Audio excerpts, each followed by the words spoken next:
that took place in the various polling units we are challenging. The video was played in open court.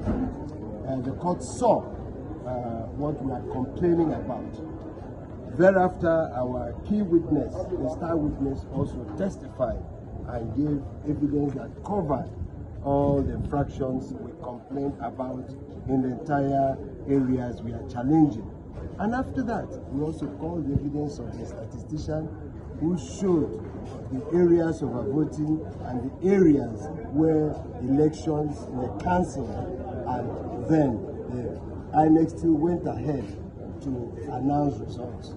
Then finally, we also brought the evidence of our forensic expert, whose evidence showed over 40,000 ballot papers where there were incidents of multiple tampering. And the ballot papers, over 150,000 of them were brought to court and tendered. And these were demonstrated.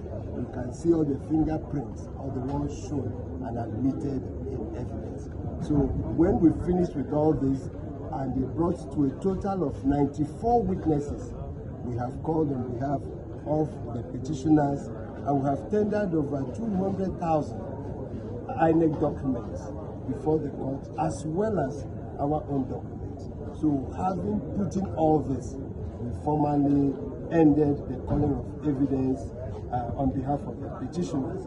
You can see it's almost 8 o'clock in the night, and it's the turn of the respondents to start their response.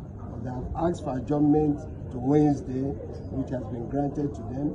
So when we come on Wednesday, we find out what their defense to all these various allegations, in respect of which we've brought so much evidence, overwhelming evidence before this court. We are going to see what their defense is, and we are going to also confront them with all these documents that we have tendered, pictures showing ballot papers being burnt and taken, and even that card for payment, yes, the top-up card that the respondents used in vote buying. All those documents have gone in, and we are going to use those documents accordingly to confront them when they call their own witnesses, if they will.